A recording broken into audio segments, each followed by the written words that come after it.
Maybe there's a button. Bam, we're live. Maybe there's a button I can push that makes it so. Let me see what this one does. How's that Yeah, better? there we go. Much better.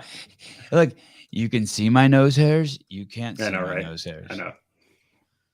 I'm only 5'5" Moses. I've spent a lifetime at looking at people's nose hairs. I've become, and I accept them now with the first time I see him, I was a little shocked, and I'm like, you know what? That's going to be my perspective. I'm going to become a connoisseur of nose hairs because I'm going to spend my life looking at people's noses. And what have you discovered about my nose hairs from that? Initial, I haven't. Hey, I'd have to be standing. How tall are you? I am 6'1". Oh, I'd be staring all up in that shit. I'm 5'5". I'm having a guest on the show next week. I'm Armenian. And like my whole life, I've just thought that Armenians were short. And then I went to Armenia and I realized, nah, it's just me. But I'm having this Armenian guy on the podcast next week, and he's 6'5". 12 inches taller than me. That is very, very large. I did this program with the NFL Players Association for retired players. And a lot of those guys, like, you don't really appreciate how big they are until you're around all of them at the same time. And like, even small players are like 6'4", 240. So like, trying to treat someone's neck when it's like this big, it's like they're just large humans. So I feel you on that. Yeah, is it like that? So Moses, you're a chiropractor. Yep. And what is a chiropractor? So my role as a chiropractor is I really focus on just getting people to use their bodies better.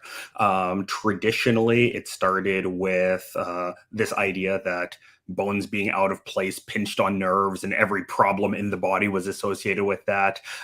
Fortunately, most chiropractors have extended beyond that mindset. But for the most part, these days, chiropractors are musculoskeletal experts that are focusing on getting the body to do better movement-based things.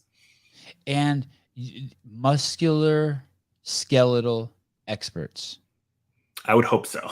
And that's regardless if the body's in movement or sedentary or just the body, just all the trials and tribulations that the human body goes through. Well, yeah, and there's going to be different different specialties within the profession. So there's people who really focus just on accident and injuries. You got into a car accident, your neck and your low back has blown a disc, and they just really focus on getting you out of pain there. Some people like myself focus more on trying to get people who are already pretty healthy to the next level. And there's really everything in between. Okay. Yeah, I had never seen. Am I going to screw this up? I'd never seen if there's something that messes up, then I'll you'll help me out. Correct it for you. Yeah, I'd never seen the tensegrity spine model. Is that common now, or is that still an obscure model? It's still obscure. There are ones floating around. The ideas around tensegrity have been around for a while, so probably like 40s and 50s, and explaining human movement and biomechanics through that lens. The models are kind of tricky to make. There was this guy in like the 90s and early 2000s who made a bunch of awesome tensegrity models, like of like the hip and the knee and like the hand and elbow and stuff like that. And you can Google them, or there's YouTube videos of them floating around, but he doesn't make the models anymore, and no one's actually making them. And so I have a pelvis one. There's a spine one that's floating around. That's okay. I've seen some better ones floating around, but there's just not that many. But the human body really only makes sense through that tensegrity model of the body, in the tension elements being what's weight bearing and not the bones in the joints. Say that last sentence again. What is weight bearing? So in the tensegrity model, yeah. So that model that you're showing there, so I've got it here. Oh, sweet. Okay, yeah. Screw this picture. Let's see. Okay, so and I start here because that was one of the, for me, just I don't know shit except that I live with constant back pain. But when I saw that thing, I was like, and you explained it in a podcast that I watched of you, I was like, wow, this is. I mean, it all makes sense, but please go ahead. Yeah. So, but I had never thought of it like that. So this is what most people think of when they think of the spine. So we have bone, we have disc, we have bone, and the way the anatomical. And could you hold that up again? Yeah. And that when I put a barbell on, when I put a barbell on there to back squat, those are your fingers, and it squishes that thing in the middle. Yes. So That's the way I think. Okay. This is what like 99.9% of orthopedic surgeons, chiropractors, exercisers, this is how they think the body works. Yeah, And like water beds in between your vertebrae. Yeah, exactly. And the way the studies did this is they took a human cadaver and they just dissected stuff away. They got rid of the skin, the muscles, the fat, all the connective tissue until this is what was left. And then they put this in under like a force plate, and they saw how much force can this thing tolerate before the bulge happens. Okay. And they get a number and they say any activities that cause more force than that are dangerous. Okay. And that idea kind of makes sense. If we think of the scaffolding of the body like the scaffolding of a building, that idea does make sense. But when you start measuring what the body can do in the real world, we have to kind of throw it out the window, because just leaning forwards should be enough force to blow every disc in my back. It should be absolutely impossible for someone to deadlift 1,000 pounds, yet the human can do it.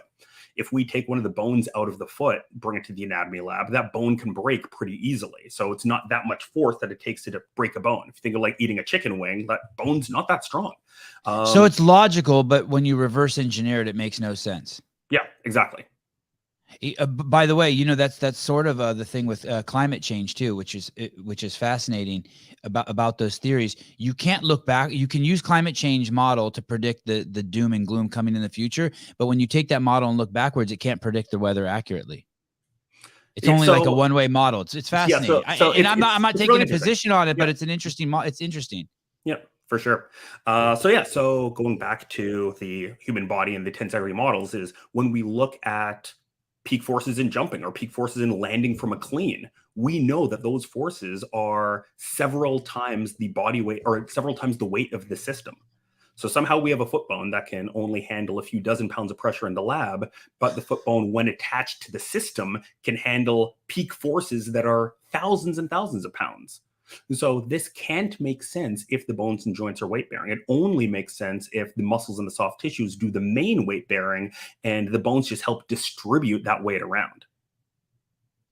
Fascinating. And can you show us that? For sure. So I'm going to show you with the pelvis model because it's a little bit easier to understand on this one. So this is the pelvis model here. Okay. So those long ones are theoretically my legs dangling down? Yeah. So these sticks on the side, that would be your femur, let's say. Okay. And then this might be like the front and the back of your pelvis. This might be like your ASIS and your PSIS part of your pelvis. But for the most part, just think of this as something in your leg pelvis complex. But if you have upper body issues, it could be your arms swinging as well. Okay. So this system that we look at here, I've got the mirror mode on the video here. So every time I like go left, I want to go right here. So if I do that a few more times, apologies. But anyways, so you'll notice in this model here, none of the sticks themselves are actually touching. They're just floating there in space by the rubber bands, which are your muscles, your soft tissues. So when they are balanced in the right way, there isn't force actually going across the joint surfaces themselves. So functionally, we're for the most part degeneration proof if we can find a way to make this stuff balanced enough. The problems come from when it's not. So it's not that degeneration is inevitable. It's that degeneration is the byproduct of this happening for extended periods of time. What are some of Go ahead. Go ahead. No, you go ahead. I was going to say that is, so let's go back to the spine model and kind of talk about the same things. So in this spine model here, these sticks, none of them are touching. They're just floating there in space by the rubber bands. And the discs would live in the spaces in between here. And you'll notice that there is no force actually going through what would be the disc. It's all being absorbed by the rubber bands, the muscles and the soft tissues again. Right. If things are working normally. And how do things stop working normally? So that is a loaded question. And this is why pain can be a little bit complicated, because it could be for a lot of reasons. So for the spine, one of the reasons might be you lose the ability to use all the parts of the spine properly. So when I go to bend and twist, the whole spine should be helping me bend and twist. But let's say I've got a bunch of stiffness in like the top part of my spine and nothing and all the movements happening from the bottom. So now something like that Okay. happening Okay. instead of that happening. So sometimes when you like see people doing like the GHD sit up and it looks like they're just folding from one part of their back, Yeah. that's what we want to avoid. Right. So we want it to look more like a smooth curve going each direction and not just one piece doing everything. Man, there must be some back bending videos on YouTube that just make you utterly cringe, huh? So yes and no. I mean, it's one of those things where I've been around this long enough that I know that the human body is pretty adaptable and it can get away with a lot more than most people think. So I look at something and I say, okay, you're putting more stress onto that part than some other part of your body. Can you handle it? Is the question. Have you trained yourself enough to be able to tolerate that one piece doing the job of your entire spine? Maybe yes, maybe no. I come from the CrossFit world, and there's these strict guidelines on deadlifting, right? Foot placement, the curvature of the back, all of that stuff. And then within the CrossFit community, there's people like who are introduced to me at a young age. Oh, thank you so much. My notes. No worries. And then there's people within the CrossFit community who are extremely strong, who don't follow those rules. Like, and the first person I saw was like Rob Orlando picking up stones. And at that point I knew that there was some wiggle room in the belief of how things should be picked up. And then of course, he didn't have back pain. And he would completely roll over and arch his back and cup the ball. And he would do these movements that were wrong, dangerous, but he did them beautifully. He did them in control, and he did them over and over. And then when I see the strongman world, and then I saw this on your, and I personally love forward folding. I love forward fold. It gives me such relief in my back, especially once I'm warmed up. And I've always been told by people, don't do that, don't do that, don't do that. It's just momentary pleasure you're receiving. And it's actually exacerbating your problem. But there was something that you do on your Instagram, and I think it is called the Jefferson curl. Oh, yeah, this is it. And I thought, yeah, this is I probably shouldn't start by showing this one. People at home, don't do this one. Please don't. Like I spent years and years and years working up to this level of ability. So please don't do this at home. Okay. And so when you're doing that, where is Moses? Are you in your spine? Like your awareness? Do you know what I mean by you? Yeah, no, that is a really, really good question. And what I'm really focusing on doing as I do a lift like this is making sure that I'm feeling the load being distributed to different places. So I'm making sure that as I'm bending forward, it's like, hey, do I feel a little tension here? Do I feel some here? Do I feel some here? Making sure that it's evenly distributed and I'm not feeling too much tension in any one spot. I know that if the whole spine is distributing the load, it's going to be safe. I know that if any one place starts taking on way more stress than it can handle, that's where things start to get a little dicey. For those of you who are watching this, you need to know one thing very quickly about Moses. Moses has a max deadlift of 621 pounds, I believe, and he has a triple weight deadlift of 600 pounds. And I don't have it here in front of me, but he drew a curve, basically a bell curve that showed the perfect position, I guess, of a deadlift, I guess what we learn in CrossFit. And then these two, not that they're called imperfect or wrong, but one that's like the Jefferson curl, and then the other one that was overextended, right? Yeah. And if you work on those also, and this should make sense to all CrossFitters who've taken their L1, you raise the room under the curve. You may not increase your max deadlift, but you, my words, not Moses's, build protection for when maybe you are out of the perfect position. Exactly. Because we can't guarantee that things are going to go perfectly. And CrossFit is a sport where fatigue is a factor. So yeah, it's fatigue and speed, right? Exactly. So if we know that we're adding fatigue and speed to the equation, we know that there's going to be times where our spine deviates from that neutral position where we're going to be the strongest. And when that happens, we want to make sure we have some level of resiliency so it doesn't end up being Snap City. Right. How old are you? I'm 39. Oh wow, you look good. In Thanks. your Appreciate it. how's your back? Does your back feel good? My back feels great. Actually, something I'm planning on doing this year. So my goal for my training season is a double bodyweight Jefferson curl, and I have an MRI from several years ago of my low back, and I want to take an MRI like the day that I do the Jefferson curl to show that, hey, just because you're rounding your back doesn't mean that you're going to blow stuff up. You also Yeah, back talked. feels great. Yeah, that's awesome. I've maybe it's time I don't accept it. A lot of people have talked to me about it, but I just accept my back pain, and the sort of the manifestation of my back pain is, um, from a young age. I don't know, like in my 20s, I would have back pain, and my back pain would be like I'd be on the toilet and I'd fart and my back would go out, and that would happen like 4 times a year, right? Just stupid shit. Or I'd go to catch a frisbee and my back would go out. And then I started doing CrossFit, and instead of it going out 4 times a year when I was just like putting on my pants, it would go out twice a year, and it would always be from deadlifts. Always, Mhm. basically every single time something crazy happened with deadlifts. And um and then basically when I had kids, I have kids now, and so I stopped doing all heavy deadlifts. Like basically, I think in the last, I stick at 135. I just put the 135 on after I'm really really warm, and I'll do some workout like burpees, deadlifts, and something chill.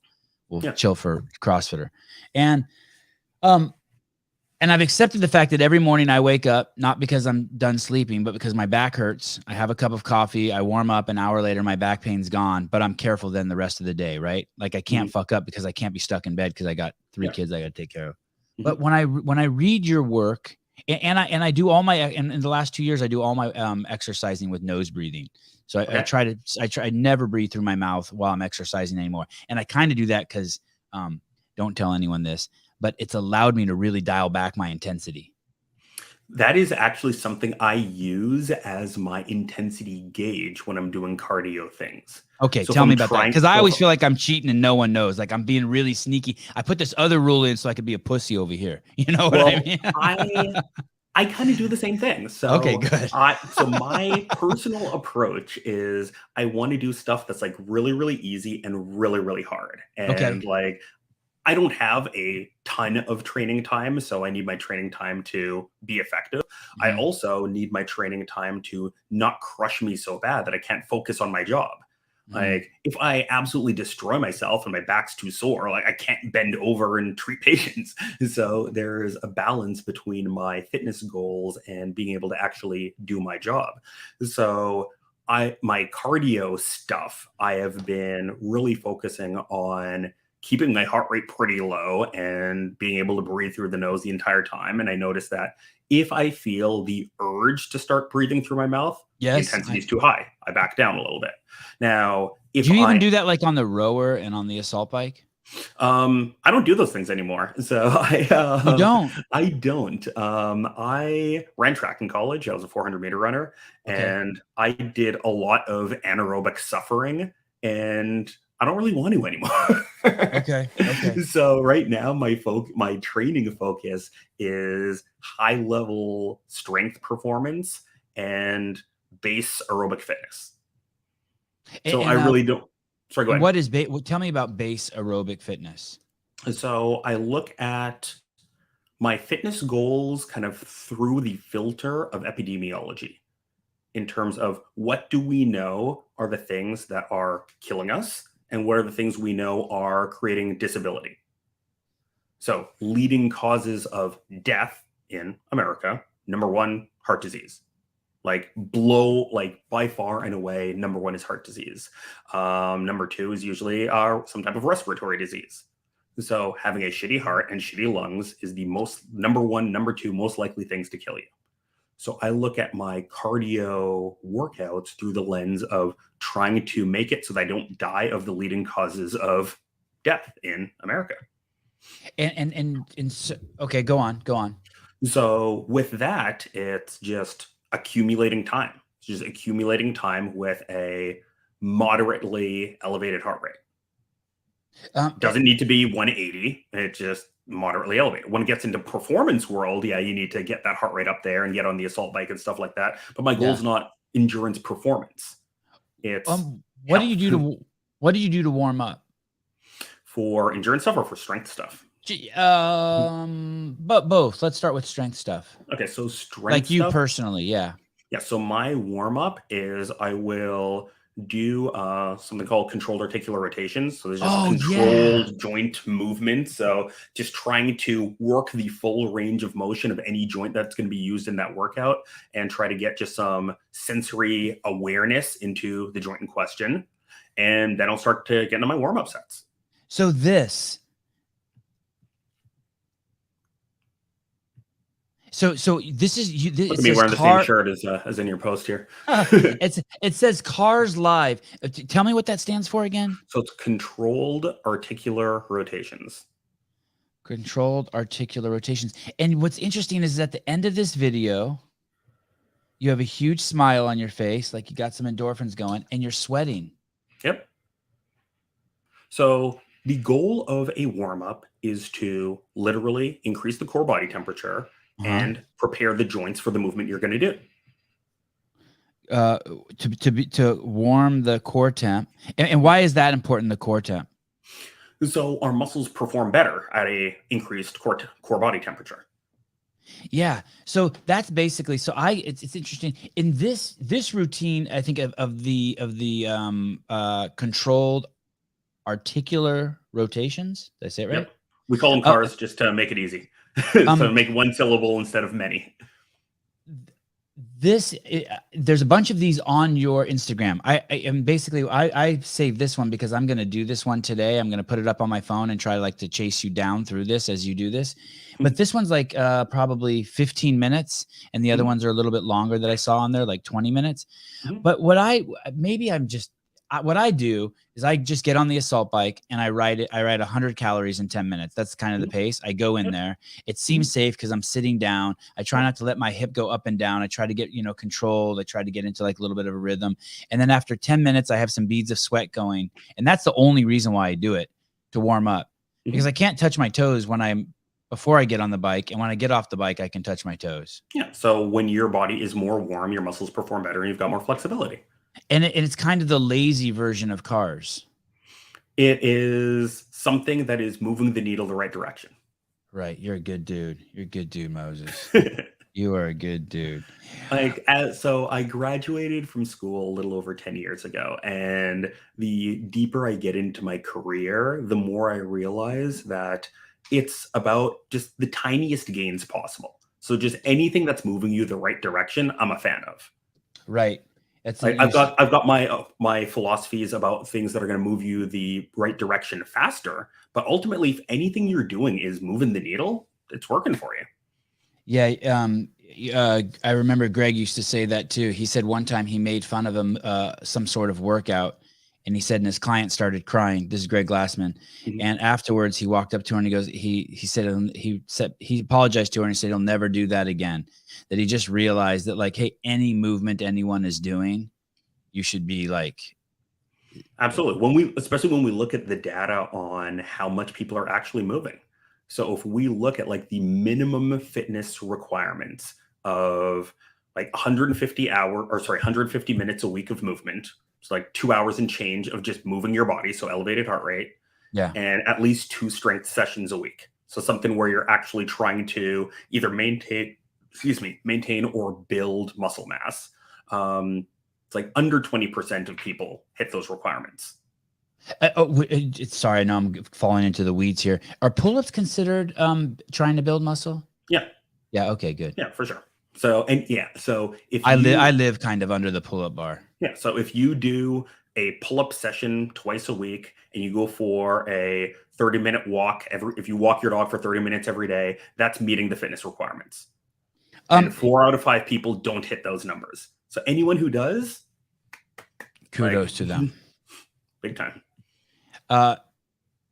You have a fabulous website. It is kind of amazing that you would think Moses Bernard is like a common name, but as soon as you type in this guy's name into maybe he's just the big dog of all the Moses Bernards. But this is you, right? Yeah, that's my site. Yep. A beautiful site, by the way. For those of you who want to see more, you should definitely go over to this site. And there is a huge emphasis on movement and in adjusting movement to not alleviate pain, to banish pain, rid your body, right? Pain is complicated, but for Okay. the most, to simplify it, pain is your brain thinking things aren't safe. Yeah. Yeah. Yeah. Yeah. And Wow. that can That's why come. sometimes you feel the pain when your kid's running at you and about to jump on you, Mhm. but he hasn't quite got to you yet. Yeah, And you start to feel, you're like, oh, I'm about to feel some pain. exactly. Yeah. So pain. So in terms of things being safe, Mhm. though the factors that really contribute to that is one is the evidence of harm. So if there's actual damage present, that's a signal for pain.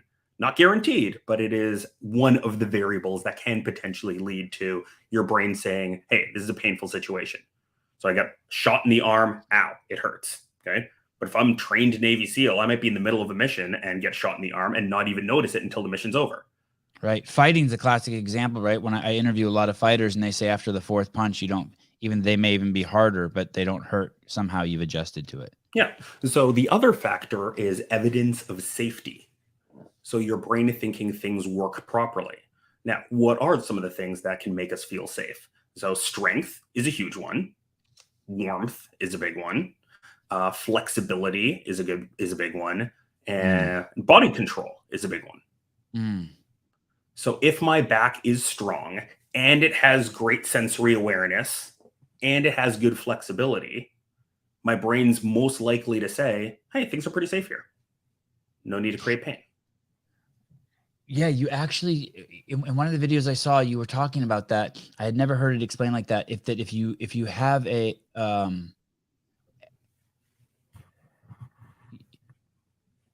I don't even know if I can articulate, but you talk about the joints and being aware of the joints and having healthy joints and how that gives you safety and having Yes. awareness there. And I have the exact opposite. I have it where I have pain in my life. I have insecurity in those joints, and I Yeah. don't have awareness in those joints. hmm It's kind of So, like I'm staring at them from the outside, going, "What's going on in there?" yeah, something I like to comment on is think of it like a GPS signal. Mhm. So you've got a GPS signal from every joint in your body going back to your brain, telling your brain where it is in space and time. And Yeah, sometimes you're like going through a tunnel or you're in like a high overpass and the GPS signal goes from being a point to being more like a cloud. It's like, hey, yeah, you're kind of in this area, but yeah, not but we yeah, don't know exactly where. When parts of our body aren't as healthy, that's what we find is kind of your body's GPS is more of a cloud than it is a pinpoint. And that cloud says, well, I kind of know where I am, but not really. So maybe take it easy. yeah. What is that? This hasn't happened to me in a long time, thank God. But this used to happen. This is all my injuries. So I would be deadlifting somewhere. I'd be at the gym at CrossFit HQ. I'd be deadlifting. And I'd feel something that just hmm didn't feel right, like almost like something moved, hmm like some bones and shit. Yeah. And then I would panic. I would go home. I'd dig through like my old Vicodin stash, pop two Vicodin, pour a huge glass of wine, and try just to know myself. And then that night, I'd barely stand up and I'd look in the mirror, and my torso wouldn't be over my, like I would literally be crooked. It's a hmm scary thing. Like someone put me together wrong. So what that What is, is that? okay, so that is what we That call a, you've seen that, right? That's like, oh, all the time. Yeah, okay, absolutely. good. It's Oh, very, very common. So it is what's called a local segmental buckle. So one part, so if we have, so we've got my spine here again. Okay. uh-huh. Now, if all of my bending is being done just at one spot instead of evenly distributing the load through the whole thing, Uh-huh. eventually there might be some movement, whether it is I'm tired at the end of a deadlift workout or I twist the wrong way. If this piece has been doing all of the work, maybe one day it decides I've had enough of it and it tweaks. And when it tweaks, the whole thing can kind of shift a little bit. And then it goes into spasm to try to protect it again. which doesn't feel very And good. when you say spasm, those are muscle spasm. Yep.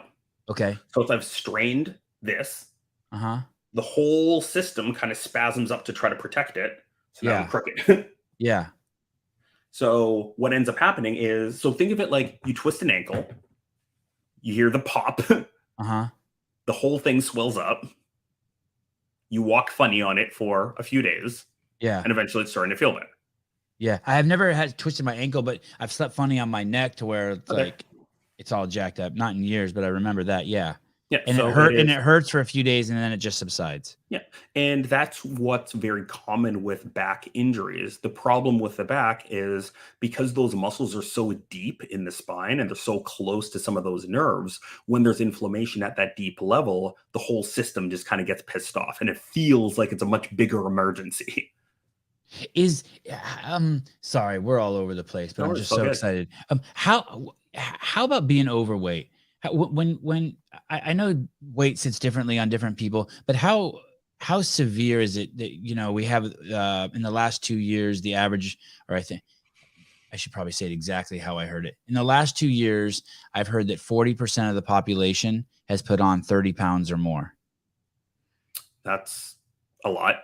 Yeah, and I think and it looks like it when I go outside and I walk around my like Santa Cruz, California. It looks like it, but I mean, over the last 30 years, I've only seen people getting fatter and fatter anyway. So I don't. It's hard to say that it was because people the restrictions that have been put on people the last 2 years, but I'll buy it. But how bad is that? Because I always think of that as like carrying around. When I think of 40 pounds, I think of those bags of dog food. Mm-hmm. You know what I mean? Like, holy shit, that person's 120 pounds overweight. They're carrying 3 of those. So the thing is, it's not like carrying 3 bags of dog food Because it because, distributes evenly, or well, and it doesn't show up overnight. right? Okay. And so if you added like a 1 pound sandbag to this shoulder, and then tomorrow one to this shoulder, then the next day one here, then the next day one here, I'd be able to adapt to that in a way that it wouldn't feel as dramatic as picking up 3 bags of dog food at the same time. However, there are certain things that we know about extra weight. So if we jump back to our model, Yep. if I already have some imbalance that's causing these bones to be touching when they're not supposed to be, and then I add 40 pounds of stress to that, it's now just accelerating the problem. So if we think of like high impact things, the reason people stay away from high impact isn't that high impact is bad. It's usually they already have something that's dysfunctional, and high impact is just exposing that dysfunction. Yeah. Added weight is just going to expose and accelerate whatever dysfunctional joint things are going on. And that's from the orthopedic, how we feel side of things. If we go back to the what kills us side of things, if heart disease is number one killer, adding an extra 40 pounds of fatty tissue that requires an extra 40 pounds of miles of blood vessels that need to percolate through that tissue, and I still only have one pump that can get the blood to all of that tissue, that pump is now under way more strain. Yeah. So I care a lot about how people feel, but I care a lot more about people staying alive. Right. And you alluded to that right off the bat, even just when we talked about doing cardio, which is funny that you say you don't do cardio, but then after talking to you, and from my perspective, well, no, I do definitely cardio. I just don't do like assault bike, pain cave stuff. Yeah. You could ride it like a baby like me. Just breathe through your nose. Exactly. I want to talk about being a chiropractor. Where you were born in Canada? Yeah, I was born and grew up in central Canada. So born in Winnipeg, grew up in Saskatoon, Saskatchewan, did my undergrad in Vancouver, British Columbia, then moved down to Texas for chiropractic school, decided I liked there not being snow around. So I moved to Florida. I really liked there not being snow around and just kind of stuck around. And are your parents still in Canada? They are. And are you are your parents immigrants from somewhere? Yes, they are immigrants from the Caribbean. So you're the first generation, yes, Canadian, and wow, That's quite the climate change. It's funny. I heard I follow the Climate and UFC. cultural. Yeah, I follow the UFC, and there's a guy named Glover Teixeira who's Brazilian, who's up in the Northeast somewhere. I want to say like Vermont or Connecticut. And I follow him, and I realized that the city he lives in has the largest number of Brazilians outside of like, or in the United States. And I was just thinking like, wow, I'm guessing people do that, move up there because of some economic reasons, or one person moves there and then the families start coming there. But it's just fascinating to me that, uh, you would think that because of the weather. Well, how do they adapt? How did your parents adapt? Like, do So you feel more like you, now that you're in Florida? I do. I Whatever the fuck totally that do. means. Yeah. I used to like lotion my skin like multiple times a day, and I had chapstick in my pocket Yeah. 24/7 when I was Oh up my God. north, and Yes. like I would need to reapply chapstick every 30 minutes. And this was my entire life, so I just assumed that was a normal thing. I'd probably get nosebleeds maybe once a month or something like that.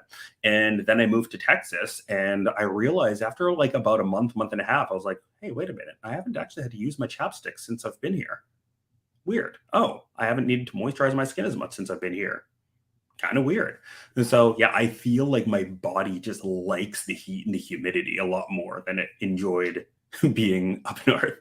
Yeah, I went to Lake Tahoe. It's probably just it's not even so far north, but it's the elevation change. I'm at sea level, and I went to Lake Tahoe this year, and every year I go there, and it's at probably like 5 or 6 thousand feet, and instantly when I get there, my nose dries up and I start having bloody noses every day. I'm like, yeah, Mhm. I'm not supposed to be here, and that chap lip shit is insane.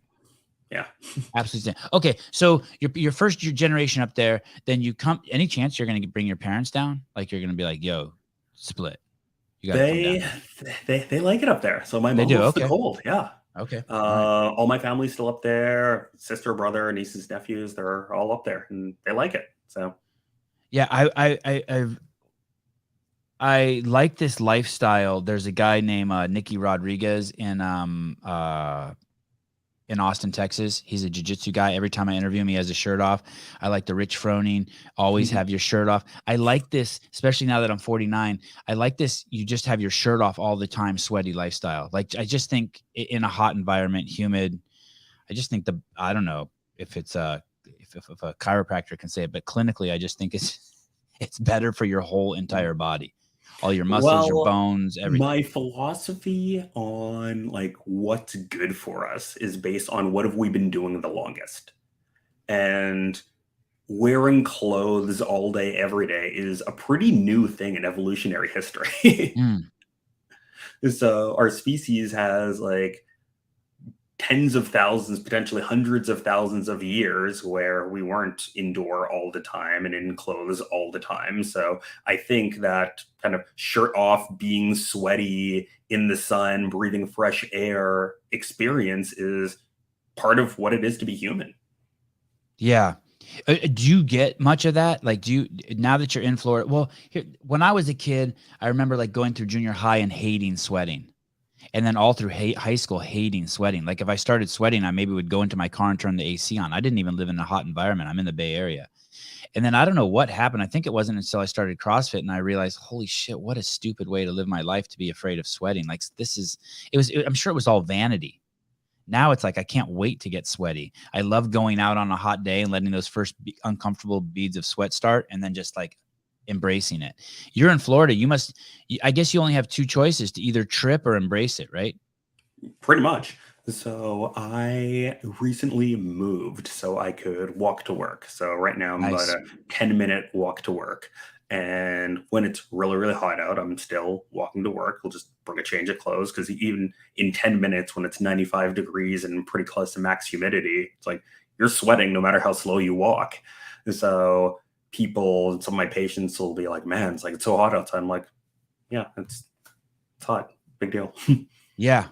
I feel that way now about the rain too. If it's pouring rain, I'll take my kids to the beach and they'll be like, what are we doing? I go, we're going to go for a walk for 30 minutes there. It's going to be cold. I'm like, well, we can just go home and get in a hot shower.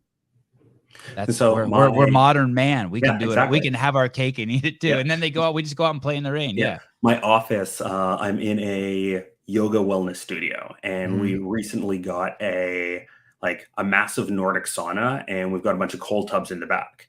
So we Dude. have these classes that are set up where it's like a sauna cold plunge class. So it'll be you're in the sauna, and our sauna gets like 200 degrees. It's awesome. So sauna for like 8 to 12 minutes, cold plunge for 3 or 4 minutes, and go back and forth 3 or 4 times over the course of an hour.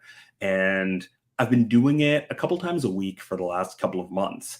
And I've noticed it's really changing my human relationship with, one, discomfort, and two, with just changes in body temperature. Mm. So it's like, oh, I'm cold and wet, but I won't be eventually. Yeah. Oh, I'm hot and sweaty, but I won't be eventually. Have you experienced any of those trippy highs that you get when you go from the super hot into the cold and like you basically can't stop laughing and it's like someone dropped some MDMA in your shit? Absolutely. So It's crazy, right? That shit is I've so gotten to a weird. place where I started doing like some breath holds, like in the cold water. So Uh-huh. it's like my body temperature is up from the heat. I'll go in the cold. I'll get this like massive like blood pressure dump while I'm holding my breath. And like there's some weird brain stuff going on. Like it's been pretty wild. I went to the first time that happened to me, I was in Finland and I was naked with all these dudes and I wasn't uncomfortable. It was actually, I don't know if you know the guy, it was Mikko Salo. Name sounds familiar. He was the CrossFit Games champion in 2009. Okay. And we were up in Finland and we get into this sauna that's overlooking just this body of water that's like frozen. It's like we're in a bay and we're in there forever. And then we walk out into this bay. So I'm feeling uncomfortable because I'm naked, because I'm just an American. I'm not used to that shit. They're all stoic and shit. In a way, talking. that's only Scandinavians can be, right? And I go in there and I come out and literally for 30 minutes, I'm just, me and my friend, we just can't stop laughing. And we're around and they're just like, It was nuts. It was absolutely, it was one of the best experiences I've had in my life. I bet. Yeah. Completely sober. So you move. So when you're up there, is that when you decide to do chiropractic stuff? Yeah, so I was in Vancouver. It was my third year of college, and I tore my hamstring. And the traditional route because you were a track and field athlete. Yeah. And there's some great pictures of you doing that stuff on your Instagram, by the way. Okay, go on. Yeah, so I tore my hamstring, and I was doing the traditional route to get it cleaned up. So I was doing like the traditional physical therapy. I was at the University of British Columbia, which is a tier 1 research university. So the equivalent of being at like a Harvard med school in Canada is running my PT and my rehab. And I'm a 20-year-old kid, so what they say goes. And I was a pretty good student, and I was going to PT religiously and doing what they said religiously. And I felt like it just wasn't moving the needle. And as the school year was coming to a close, I was going to go back to my hometown for the summer. And all of a sudden, I don't have access to this sports med department. So I figure I'm going to start looking at some approaches that are actually going to carry me through the summer. So I started looking at massage and acupuncture and some other things, and nothing had really moved the needle. I found a chiropractor in my hometown. And at this point in my life, I knew absolutely nothing about chiropractors. I didn't know what they did. I didn't know that they were alternative medicine. All I knew is they were somewhat healthcare related. Started seeing the chiropractor, started getting some adjustments, noticed things felt different for the first time in a really long time. And that kind of piqued my interest. I'd been going to him, like maybe it was like the third or fourth visit seeing this chiropractor. He asked me what I was planning on doing professionally. And I didn't really know at the time. I was in exercise physiology biomechanics because I was really interested in the body, but I didn't really know where that was going to lead me. So I mentioned that.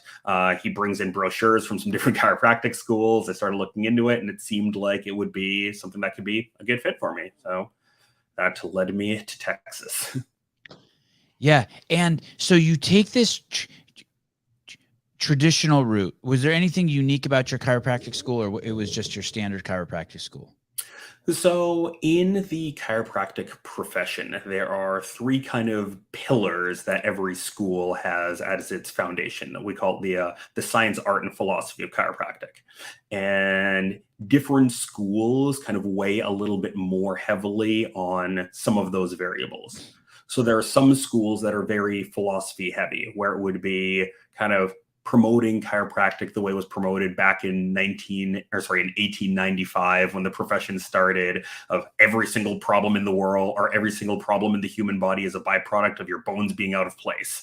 Some are very science-based, where it is basically the chiropractor is a small part of the healthcare team that focuses on back pain and neck pain.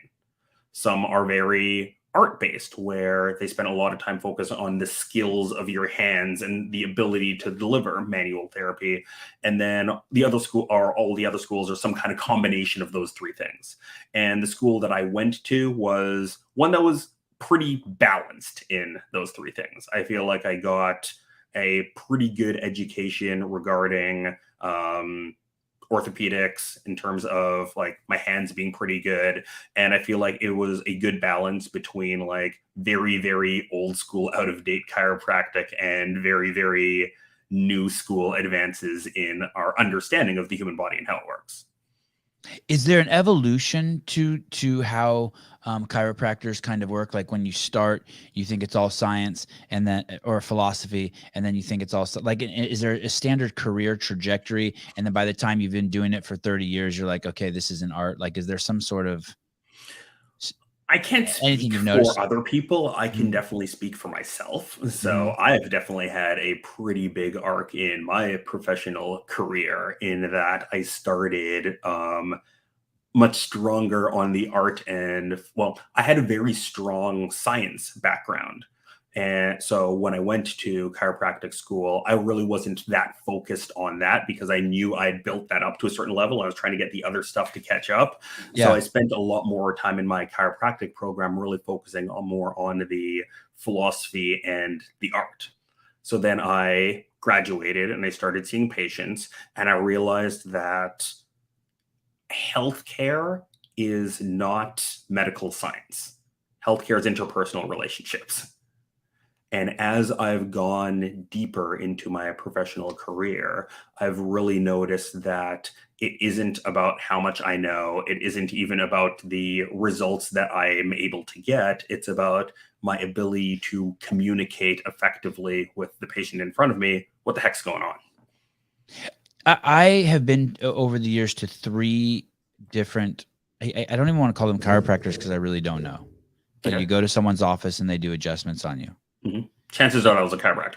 And all If that's 3, all they did, chances are that's a chiropractor. okay, yeah. And they did some, like, they put some cups on one guy put some cups on my back. One guy put his thumb in my mouth and was like trying to like told me that my issue was because of my cranium, was trying to like move my something in the roof of my mouth. I don't know. But all 3 times I left, they're worse than when I went in. But I have this whole cadre, like all my friends like swear by it. Like there's a dude in town that everyone goes to here in Santa Cruz that I went to, and he wrecked me. I went in there and I was hurt, and I came out like injured, like beat up. I think a big problem is because These were all guys who did manual shit, by the way, like cranking on me and shit. Yeah. And there is a time and place for everything, and you really need to use the right tool for the job. Okay. And if the problem is there's things in your spine that are really stiff and really locked up, then getting them to move is going to feel a lot better. Yeah. If the problem is things are moving too much and they're unstable, me doing that is going to make it feel worse. So we have a tendency to think, hey, this thing worked for me. I had pain in this location. You have pain in the same location. So this same thing will work for you. And not necessarily. Right. So something that I like to explain to my patients is, if let's say these muscles here are too tight, that might pull me out of place. And if I've been stuck here for a long enough time, these 2 bones might kind of cobweb together. And then a adjustment might break them apart, so things are in the right, they're moving better. Okay. Right. So if the problem is the cobwebs are keeping things locked together, an adjustment's going to do a good job. Okay. But let's say the problem is this muscle is really, really weak. Okay. And that is resulting in me being over here. Now I do the adjustment. Well, now I've taken an unstable thing and made it more unstable. Right. So we could have things are too tight creates the problem. We could have things that are too flexible creates the problem. We could have things are overtrained. So let's say I have a workout or a workout philosophy where these muscles get trained a lot and these ones don't. That could create an imbalance. Let's say for just whatever reason, I don't like training these muscles, that could create an imbalance. And all of those things are going to require different solutions. And if you happen to have the problem where its muscle is too tight causing the problem, massage is going to do a really good job in fixing things. If the problem is muscle is too weak causing the problem, manual therapy is not going to do shit. The problem is weakness. So you can only fix that with strength. So there's a screening process that you're put through that's supposed to identify the problem before the cure is applied. Absolutely. I mean, it seems radical to say that because it's so commonly not done, but I don't understand how we can be quality healthcare providers without knowing what's going on. Oh, your neck hurts? Let's just move it. Okay. Why does your neck hurt? What's going on that your neck hurts? Is it a muscle issue? Is it a joint issue? Is it a weakness issue? Is it a flexibility issue? Is it a strength issue? Is it a overtraining issue? Is it an under recovery issue? Is it a global inflammation? Like, we don't know just by, oh, this is tight, let me adjust it. Do you send most of your clients home with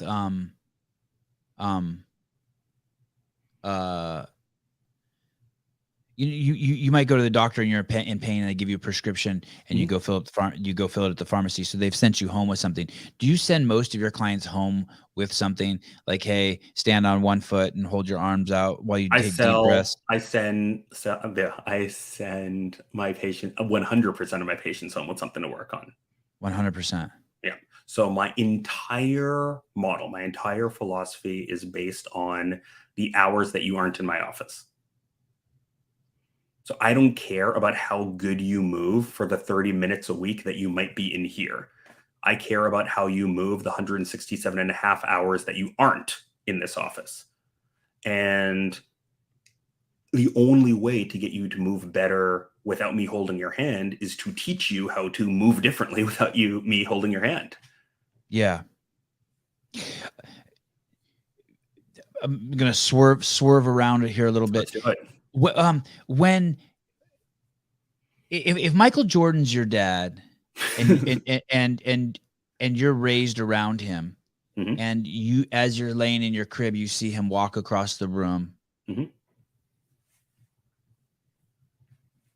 you see how he moves, how he goes upstairs, he takes you to the gym, you see him play some basketball, you're sitting there in your cart. Are you learning something in the same way that maybe my dad had back pain his whole life? 100% you are. Okay. You see where I'm going with this? Yeah. Motor learning is a learned behavior. Yeah. Like, so I'm not talking about genetics, that Michael Jordan might have these kind of genetics that allowed for this. I'm talking about like, so I don't want to use these words because they're CrossFit words, but like a motor recruitment pattern or an angle that your body hangs. Explain that to me. It is 100% a motor learning pattern. So and what does that mean? So it is, we learn to move based on what we see. Okay. To a certain extent. Right. I see my kids do that. Like, especially two of them, they can just watch something on YouTube, or we go to tennis practice, and if the coach demos it, they got it. I'm like, holy shit. And part of the reason kids can do this so much better than us is because they got better GPS signals coming in. Their joints all work better than ours. So they're able to learn the skill better.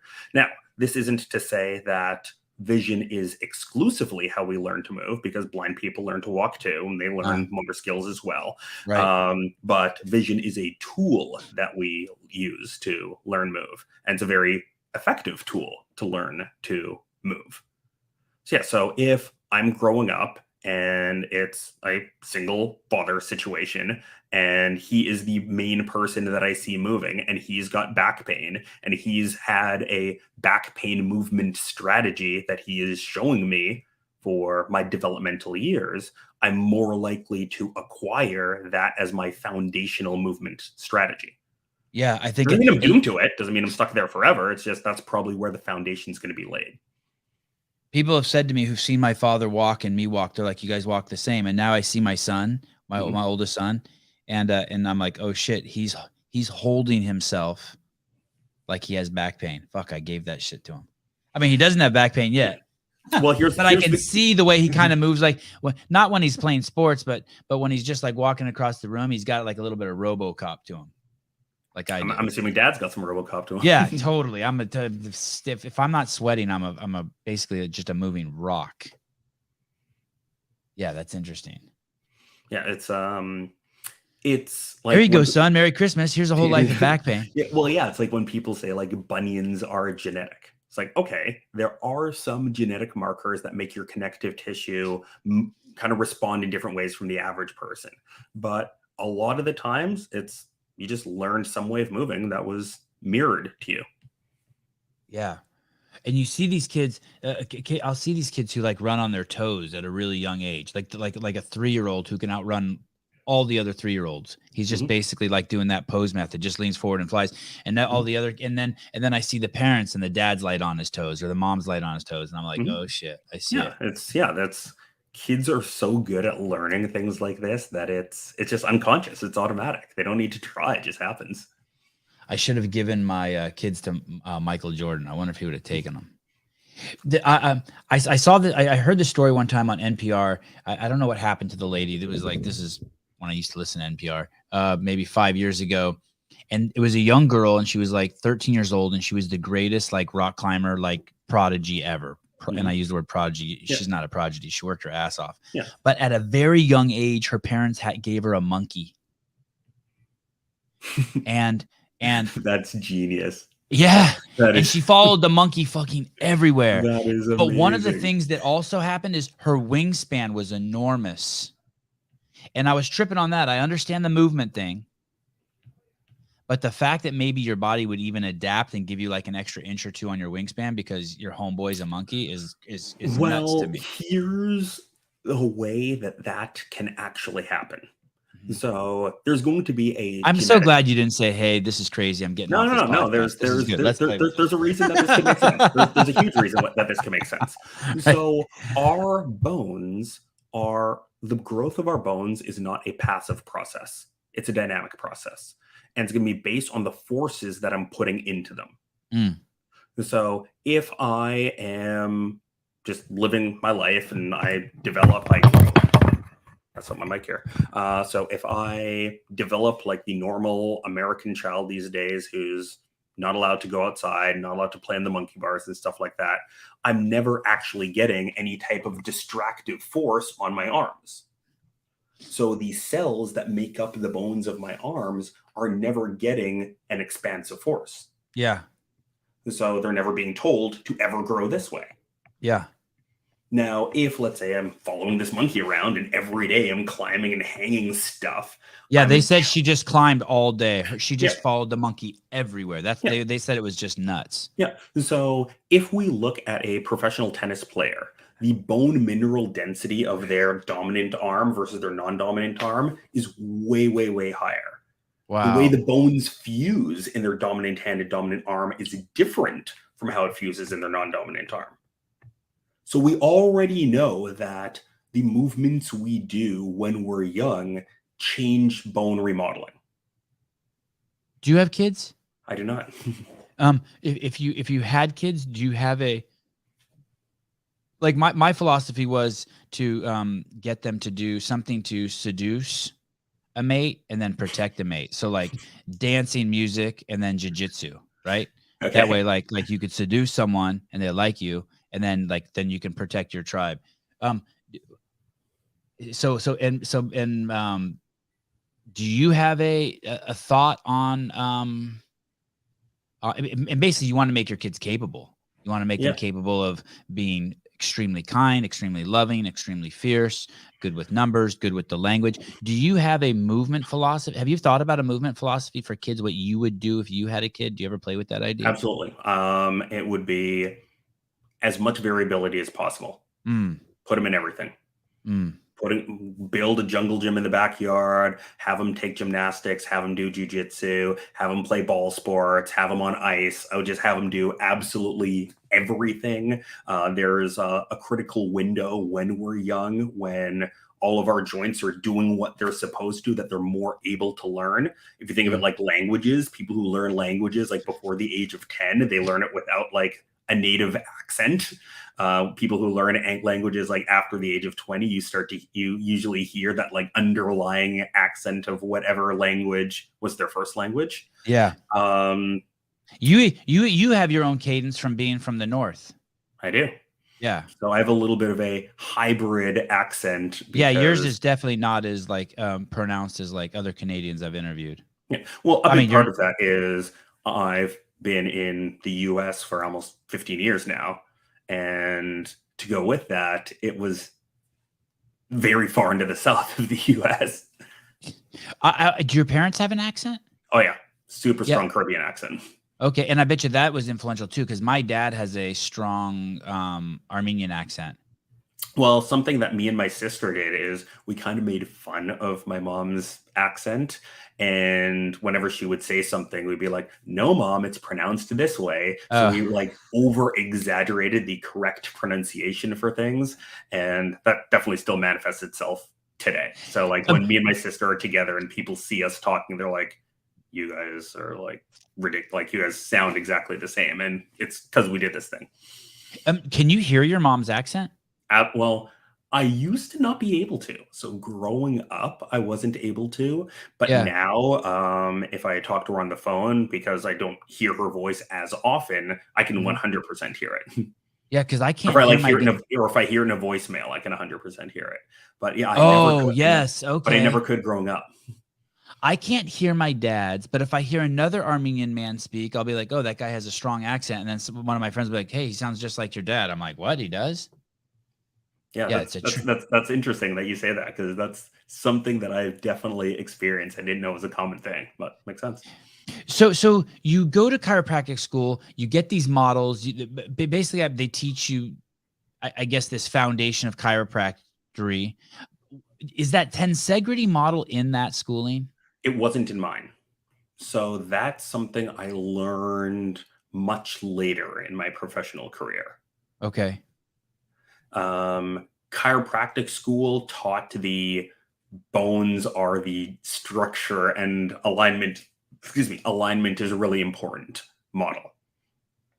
And are you glad that you were taught, that you learned it in this order, even though maybe you don't subscribe to it?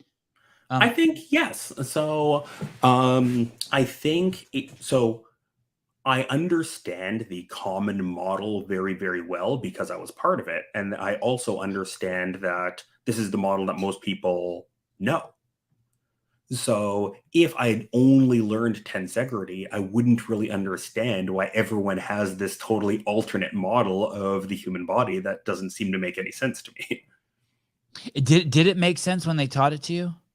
It did at the time, for sure.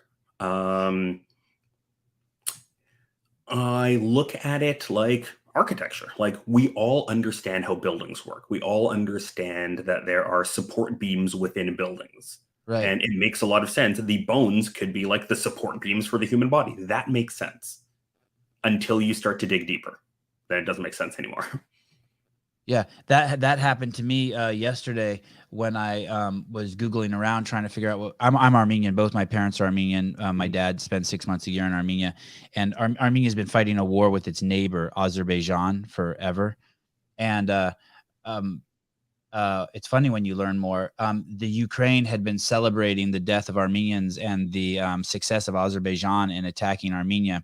And so it's just interesting to see, like, on one hand, you obviously don't want anyone going to war, but when you hear another perspective of my homeland and my relatives of being, Ukraine's been selling weapons to Azerbaijan for the last 2 years, and now they're getting fucked by the Russians, but the Russians have been protecting Armenia from the Turkey and Azerbaijan. It's like the shit gets complicated. I remember seeing something about isn't it great how I connected that to the tensegrity model to the and I know what that other model is called. You called it the Newtonian biomechanics model. I learned that last night on your Instagram. Okay, go ahead. So when you understand how many variables are at play, things get a lot more complicated than we'd like them to be. Yes. And that is the human body, that is political systems, that is a lot of stuff. Yes, because of course I want to be like, hey, don't like leave these people alone. Don't kill people like that. It just feels, yeah, it's just horrible. It's just horrible to think that there's a lady walking to work hard, buy groceries, and put them to her kids, regardless of who she is, and now she can't because someone's bombing her and she's trying to raise her kids. Couldn't agree more. So then you learn this tensegrity model. What is that group of people like? This chiropractic group? So I learned. So I had never heard that it was alternative medicine until you just said it. But it is this. I know with the whole vaccine coming out that I'm hearing more. That kind of gave me some insight into chiropractors. That as a whole, they're believers in natural immunity. So yeah, so the foundations of the chiropractic profession. So if we go back to the late 1800s, Mm-hmm. so the absolute like founder of chiropractic, he was a magnetic healer. Okay, and What was his name? D.D. Palmer. Okay. Okay, D.D. so he's a Palmer. magnetic healer. All right, and he had a janitor who woke up one morning and he was deaf in one of his ears, and he comes to the magnetic healer. Magnetic healer is like doing his thing, and it like feels something in his neck, and it's like something feels weird here, and he moves some stuff, and hearing comes. Oh, back. and he's a Canadian. He is. Yeah. Okay. Okay. Yeah. So he moves some stuff, and boom, hearing comes back, or so the legend goes. All right. Okay. So he decides, sweet, I just found the cure for deafness. So it's like, and I'm kind of I'm trying to make this a little bit more animated than the real story here. So yeah, please. My chiropractic philosophy professors don't get mad at me for this. So he's kind of like, come one, come all, I found the cure for deafness. Yeah. So people start coming around, he starts doing his thing, and he noticed that, okay, we didn't really fix deafness, but all sorts of other things got better. So this person, their allergies felt a little bit better. This person's neck felt a little bit better. This person's low back felt a little bit better. So then he was like, okay, I didn't find the cure for deafness. I found the cure for everything. Mm. And the idea, which kind of made sense at the time, 1800s, is that we know that nerves control pretty much everything. We know the nerves leave the spinal cord. So his philosophy was, if the bones are out of place, that can put pressure on nerves. That nerve impacts the terminal organ, and that will create problems. And that was every problem. That was his idea. Yeah. And by the way, that's kind of how I think, by the way. Like, just, I don't know why, if it was programmed. That's the way I think too. I just, in my mind, it's something's pinching something, and that's why I hurt. Yeah, I have no proof of that. That's an idea, and it's a really easy idea to run with. It's not really how it works, but that's an idea. I'm a modern day D.D. Palmer. Yeah, so it's an idea that where that philosophy does make sense, but the way nerves behave when they're actually being pinched is very different to the symptoms that most people have that they call a pinched nerve. Okay. So it's not really that. But anyways, so he really started as a magnetic healer in kind of defiance to the way traditional medicine was being done. Now, in his defense, traditional medicine at the time, there was still bloodletting going on. They were using heroin for kids as cough syrup. Like, there was a lot of really fucked up things in traditional medicine in the late 1800s, early 1900s. So yeah, George Washington was bled to death, right? Not exactly sure. My American history is not so solid as someone who grew up Canadian. The doctors saved him, just like they're saving people today.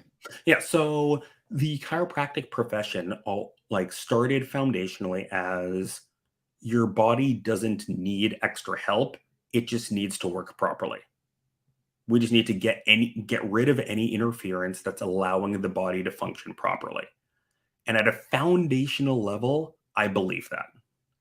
Not that it's a bone out of place that's causing these things, but I think if we give the body the chance to do what it's capable of, to behave properly, to do the things that we know it needs, get proper sleep, get proper sunshine, get proper exercise, get proper nutrition, have good interpersonal relationships, not have stress levels out of control, have our breathing and not let us think that there's tigers entering the room. If we can do these things, the body in my philosophy, the body has a pretty good job of taking care of itself. Is there a theme that's the dominant theme for what's in the way, people's way of letting the body do what it needs to do?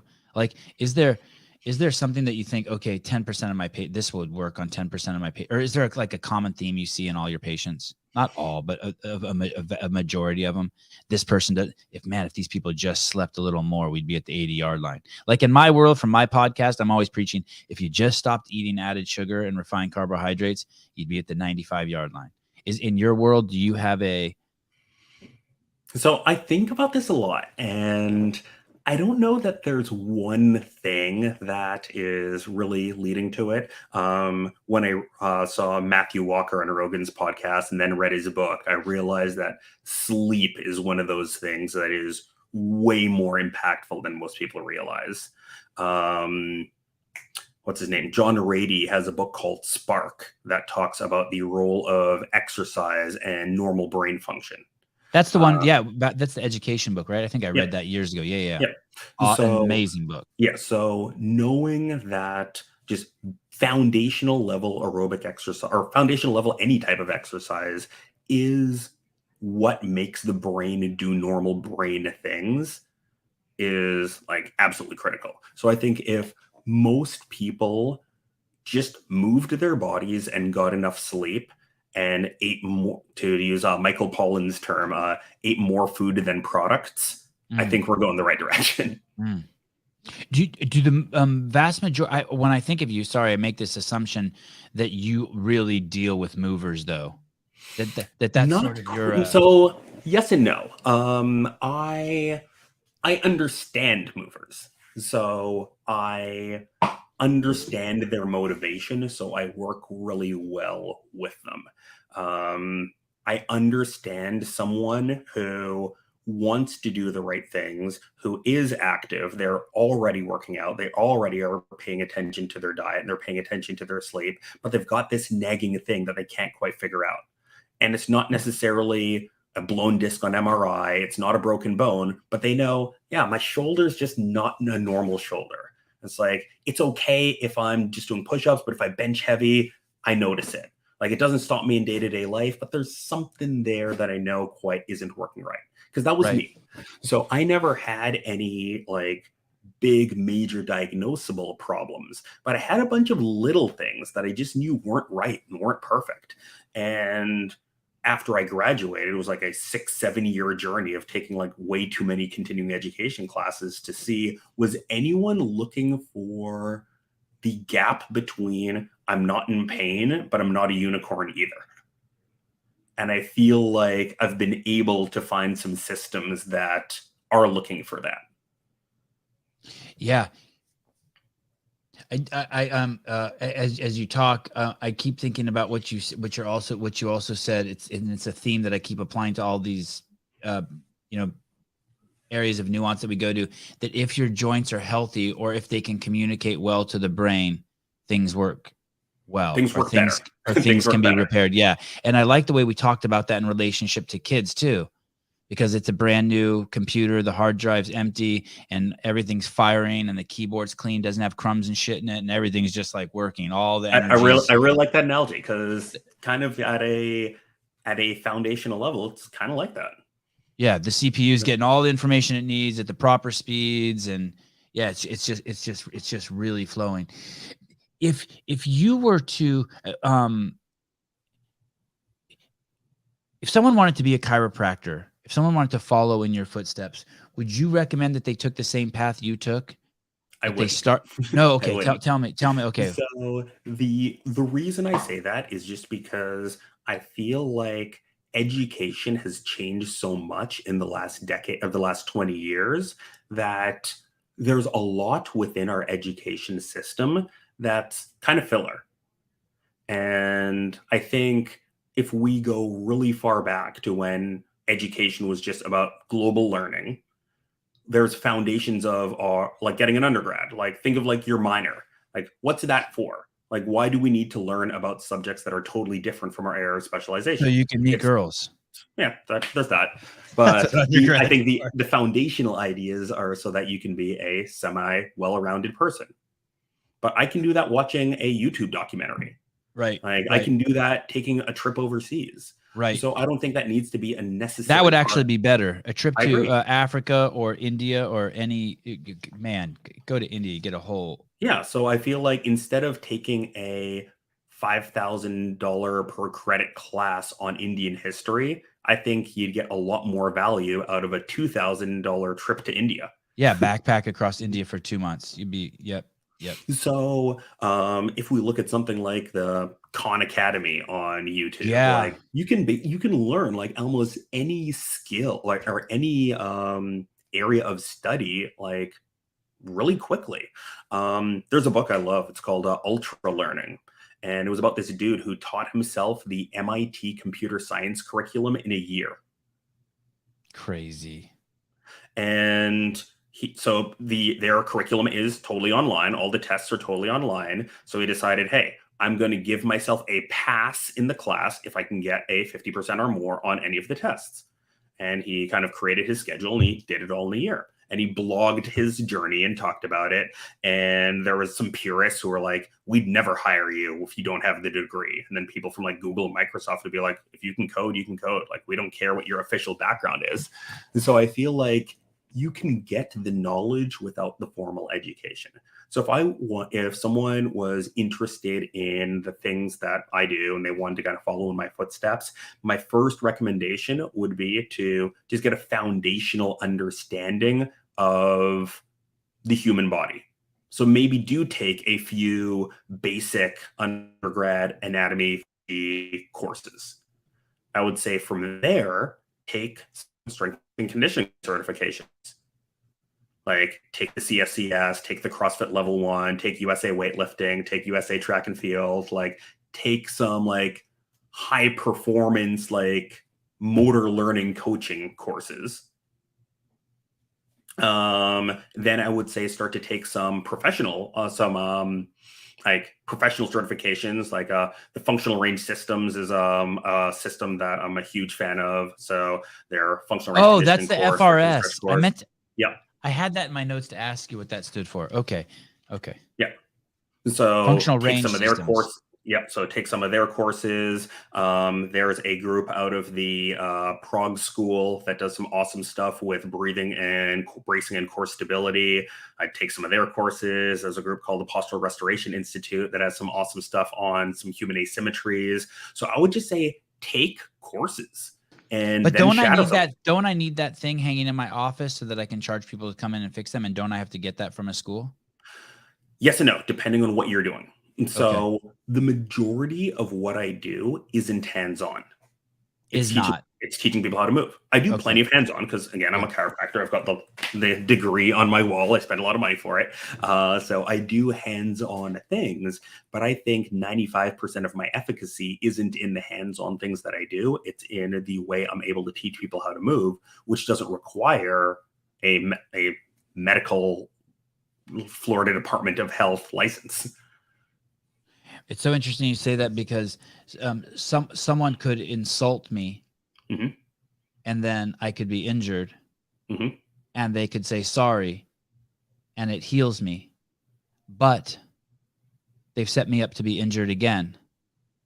But if someone insults me and someone else says, hey, that's your problem, you need to get over it. You need to accept that that's part of life. And I learn to accept that. If someone teaches me that, then I'm less likely to get injured again when someone insults me. And that's kind of what you're saying. Like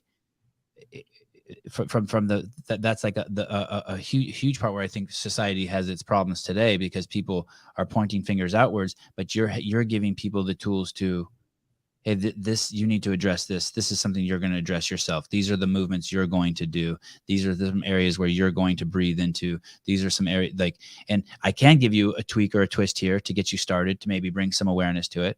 I can tell you, hey, I understand it didn't feel good when that guy called you a name. I understand that. Those things hurt. But at some point, you're going to have to accept that you have a big nose and that there's a million people out there in the world and they're going to address it. And then you have to change your perception of what that means to you. And it's fascinating. Yeah, so it's not very popular though. Doesn't make you very popular, Mr. Bernard. It doesn't. I pay you money to tell you to work on myself, but it allows me to sleep at night because Like, if you go to a CrossFit box and you've never been to CrossFit before, I'm hoping I can pay someone to teach me proper technique to do a clean. Yeah. They're not going to do the cleans for me. They Right. can't do the cleans for me. No matter how good they are at cleans, that will never translate into my body getting stronger and becoming better at cleans.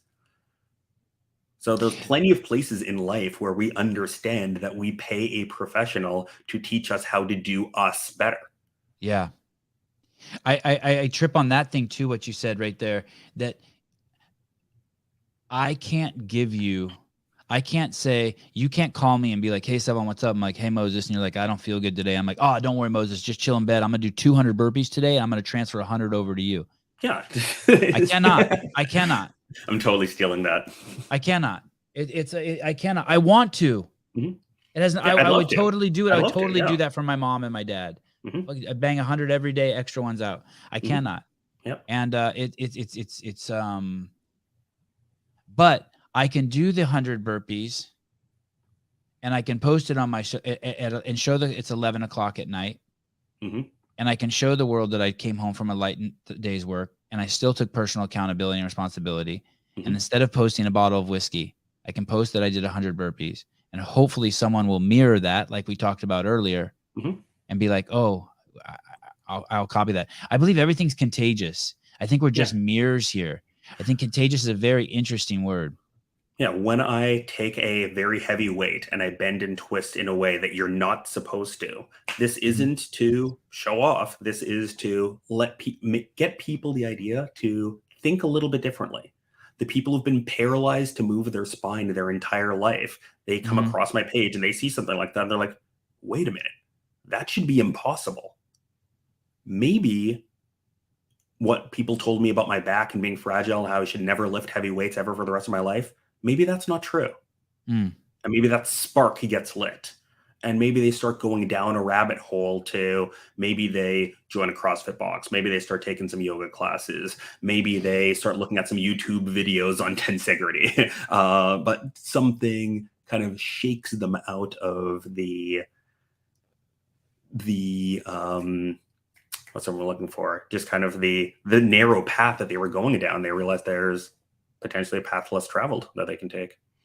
When I watched you do the Jefferson curl yesterday, I was in my garage. I was watching on TV in there, and I stopped and everything I was doing, and I took a and I was warm already because I've been riding the assault bike, and I took a bunch of deep breaths, and I did really slowed. I pretended like I was carrying the bar, but I had no weight in my hands, Mhm. and I mimicked your movement. I should have grabbed PVC. I have 10 PVC pipes, and I Mhm. did 10 of those weightless Jefferson curls, and you That's totally how I inspired. started. Yeah, That's you how I totally started. yeah, you totally inspired me. You So 100% inspired me. I was from the school of neutral spine, never bend, never twist. Posture is really important. Like, this was my training. This was my background. And then I was exposed to some ideas that, hey, that doesn't make sense. It does make sense that, hey, you're going to be the strongest in the middle of that bell curve, but it doesn't make sense to ignore the rest of it. So I started playing around with it. And at the time of my very first Jefferson curl with a PVC pipe, my Yeah. deadlift was, I had already hit a 600-pound deadlift, and I was terrified. I was absolutely terrified just to bend my spine and touch my toes with a Crazy. PVC pipe. Yeah, that's amazing. And then I did it a little bit more and a little bit more and a little bit more. And then I started to add a tiny bit of weight. It's like I remember I put like a 5-pound weight in a PVC pipe. So it was like right in the middle. And then I did a Jefferson curl from there.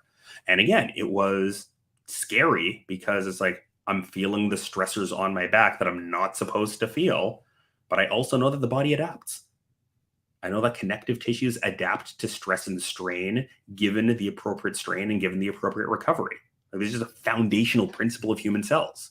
Yeah. So I added a little bit more, year after year, a little bit more, a little bit more.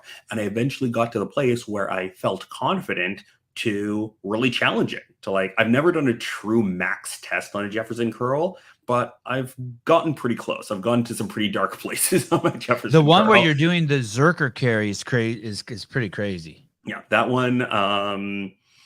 So recently took a strength and conditioning certification. It was through Functional Rate Systems, their internal strength model. How do you And do that? Let me stop here real quick. I view you guys, the chiropractors as a whole, as closed-minded know-it-alls. I know that sounds bad. it's fine. But I get that. but Like I don't mean it. I inherited that in my profession, and I'm totally cool with that. Like, I'm not And offended because I am not chiropractors. I'm one dude who's trying to do some fun things in the weight room and try to get people to feel safe in their bodies. yeah, so that's what kind of proves to me that I'm wrong in this prejudice, because, and I don't even mean it in a bad way. There's the foodies are like that too. They're closed-minded know-it-alls. They're just in my mind. Yeah, But well, I mean, but, like but now you're telling there's me you went to a CrossFitters, there's vegans, like yes, there's some yes, people who are assholes. Like, yes, yes. But you go to these courses. Is that hard for you to turn off your brain and listen to other people when you know so much? You went to a strength and conditioning seminar? Absolutely not, Okay. because everything I know is because the reason I'm where I'm at professionally is because I was never secure in any of my ideas. I'm always willing for some idea to be replaced by something better. Mm, And mm, I don't know what that better thing is going to be until it's in front of me. So mm. there's been certifications that I've gone to where it is 90% of it is like, yeah, I don't support any of this. But there might be 10% of it is like, I could use that. There's some that, so like the first prog school or rehab course that I ever took, the first functional range conditioning course that I ever took, they just broke my entire foundation. I have done everything wrong. I need to totally reevaluate how I've been doing every single thing professionally. And I Wow, don't know that's which. intense. The thing is, fortunately for me, I don't have an ego attached to how I've been doing things. So I'm happy to like burn the house down and rebuild a better one. And I think that can be hard for people. Yeah, especially when you have clients who like, people want to rely on you, right? Like, I'm guilty of this. Those 3 chiropractors I went to, I just went there like a damsel in distress, right? Like, oh, Mhm. woe is me, and I throw myself on their table, and I'm like, fuck, help me, I'm hurt. Mhm. Do what you want. So, It's like that. I mean, you yeah, know, well, yeah, I think and people go to lawyers like that too, or mhm. people go to police like that, or like they just like let's say you and your wife are going to get a divorce. People just want to go to a lawyer and just like throw themselves like and just be like, can you fix Fix this the for me? problem for me. Yeah, yeah, yeah. And I mean, that is something that we see in a lot of fields is just a lack of personal accountability for a lot of things.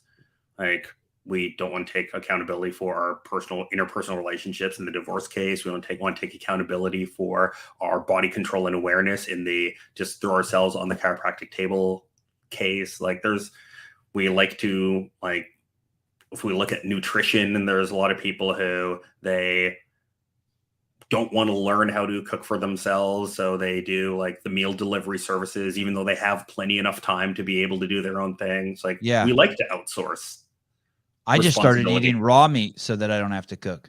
There you go. Have you fucked around with any raw meat? I haven't really yet. It's all the craze. It's all the I craze, understand it Moses. is. I am not totally dismissive of it. So again, I go back to what has our species been doing forever. Mm-hmm. Now, fire has been around for a real long time. True. But there are still, but not forever. Right. And there are still tribes where they're eating pretty close to raw stuff, and we're doing okay. We do it with fish.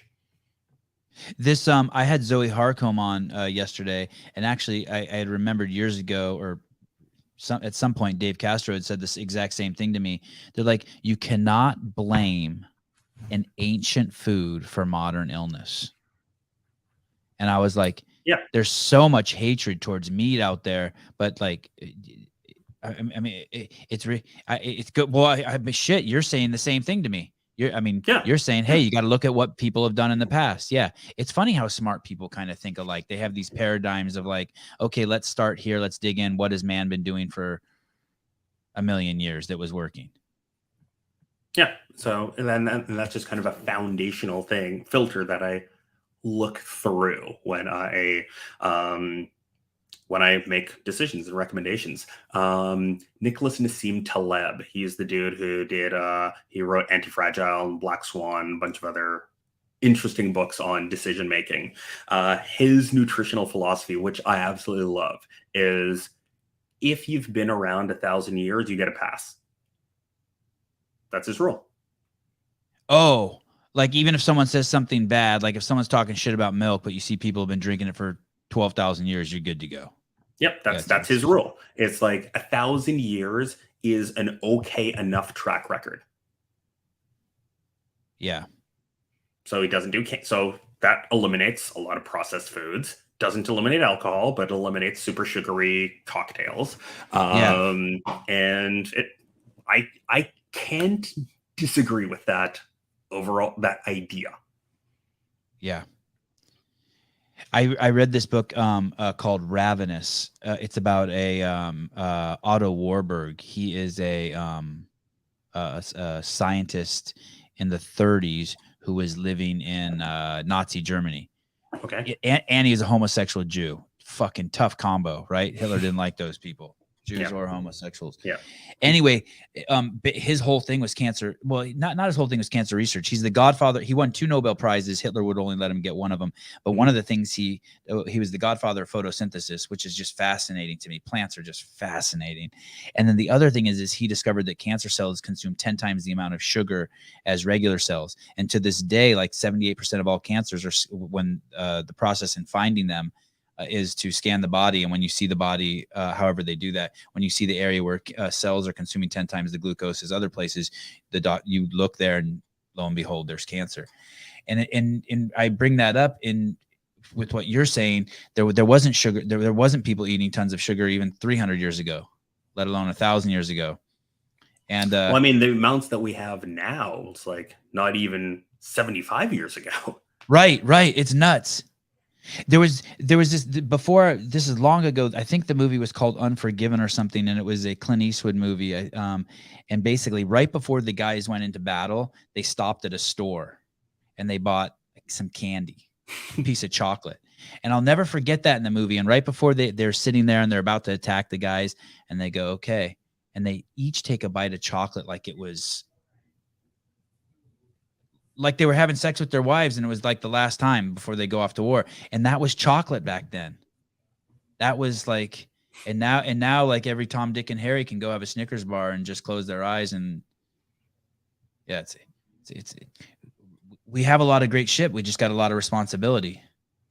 And that is the thing is, as we get more, or as we have access to more amazing stuff, it becomes harder and harder and harder to filter that stuff out. If we think about like the Snickers bar, the best biochemists from the best schools are hired by all of these companies to make that Snickers bar fucking delicious. Like to make the perfect ratio of salt and the perfect ratio of fat and the perfect ratio of sugar, to make it so that like it's amazing when it hits your mouth, but not so amazing that you like cherish the satisfaction for a long period of time, not so gross that you spit it out. It's like it's designed to make you consume as much of it as possible. And they've done so many studies to figure out what exactly kind of that bliss point is for all of these things. So this is what we're competing with. So every time you grab the Snickers or you grab the M&Ms or you grab the donut, your taste buds are fighting against the best nutritional scientists trying to hack that system. And they are better at it than we are. Yeah. And so in some ways, the only way to win that game is to not play it. It's funny. As you're saying this, I'm just, as a 49-year-old man, I don't even see 90% of the stuff in the store anymore. I remember as a kid, like I would walk by the gum rack and I'd be like, holy shit, I can't wait till someday I have a job. I'm going to get a paper out and I'm going to buy all the bubble gum I want. Now I don't even see that stuff. Now, like I walk by like macadamia nuts and I have to be like, don't buy that. Don't buy that. Don't buy it. But I don't even see the gummy bears or the like yeah, the $20 pound macadamia nuts, right? Like you can do it. Yeah. And it's just like, I know I'm not going to eat like 5. I'm going to go sit in my car, crack the bag open and just start eating them. But it's just amazing how, you can overcome all that. As I talk to him, I've overcome all that. I would never buy a Snicker bar. I would never buy a soda pop. I have no desire. I walk by all that shit. I don't even see I don't even know what the grocery store is full of. Yeah, it's nuts. I still have a soft spot sometime for some shitty beef jerky. There's the nutrition like thing those is long say that again. The nutrition thing is like, I like sugar. I acknowledge that it is not awesome for my physiology. I know that I'm the person where it's like, if I buy the bag of candy, I just will eat the entire thing nonstop. So I just need to put myself in environments where that's much less likely to happen. So if I do like some good stuff with meal prep and my food's ready to go and I'm feeling satisfied and nourished, I'm not going to have those urges for the simple sugar. Do you have a sugar environment too? Do you have a go-to sugar item? I wouldn't say there's one, but just like the simple sugar, like pure glucose candies, the like gummy bears and like stuff like that. The stuff that the issue with my physiology is I perform really, really well on that stuff. Oh, interesting. So super high processed carbs, I perform at a physical level very well. I blame industry, but it's for my anaerobic performance. Place in my format is more important than my anaerobic performance, so I make different nutritional decisions. Yeah. You're breaking up kind of bad. Uh-oh. Did I lose you? Oh, let's things look up my end. 1 second here. Let me see if just closing a few windows will help. We doing okay? Yeah, now we're better. I used to stay in hotels a lot. Like I used to travel for work a lot, and I used to drink alcohol, and that was when all the bad shit would happen. So you come back to your hotel room, you've been drinking at dinner, and you just clear out the gummy bears and all that shit. But what is interesting is like I really hardly drink anymore, if at all, and it's so much easier not to make bad decisions.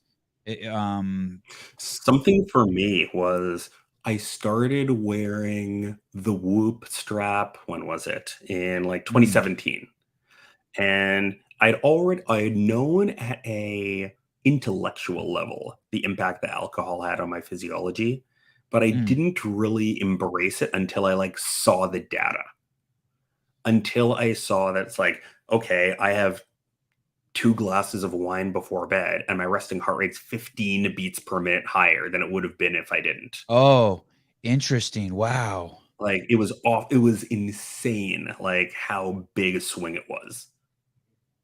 So it's like I've seen the studies about how it's like, yeah, you really don't recover if you've had like a few glasses of like a few drinks like after a workout. But to actually see, it's like, oh, like so normally what would happen with my heart rate is I go to bed and my heart rate's at a certain level, and over the course of the night, it gets lower and lower and lower. Okay. Yeah. If I had a few drinks before bed, I would have my heart rate and it would start to go up for like 3 or 4 hours. And then it would start to come down. So it's like the first 4 hours of my sleep was just trying to like process out the alcohol that was in my system. It was actually like ramping up my metabolism. So it was really like I was only getting 4 hours of sleep, even though I was in bed. There's only 4 hours of true recovery, even though I was in bed for 8 or 9 hours. So seeing that data has been dramatic on my behavior. Zoe Harcombe, who we had on yesterday, was saying that when you drink alcohol, it can only be processed in one place in the body, in the liver. And when the liver has to deal, and the liver views it as a toxin, and when the liver's dealing with that, all its other fucking duties go out the door. And I forget, I wish I could remember what duties they were, but there were some critical duties, like in regards to weight loss and your metabolism and shit like that, that it's like, oh shit, that's fucked up. That's fucked up. It's like taking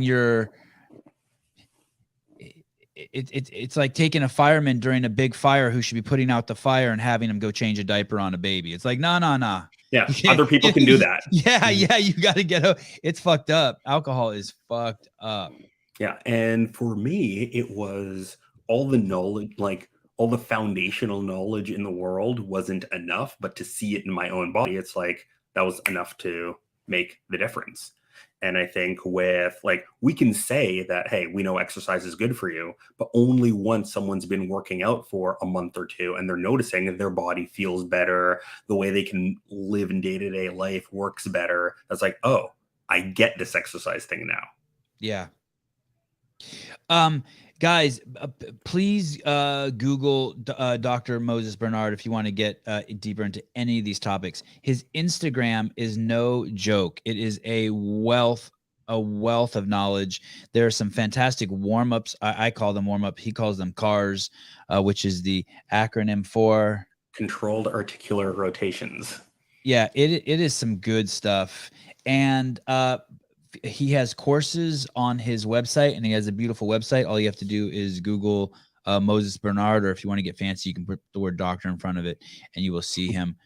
Thanks, man, for coming on. What a tremendous wealth of knowledge you are, and I appreciate you giving us hour and 40 minutes of your time today. I really appreciate you having me. Any people who are watching, if you are interested in any of my courses, use the promo code Sevan, and I'll give you a couple extra bucks off if you want that. So it'll be half off my spine courses, half off my CARS mobility courses. I really appreciate you having me. I really appreciate you giving me the opportunity to just spit what's in my brain, and hope that some people find it valuable. Yeah, awesome. This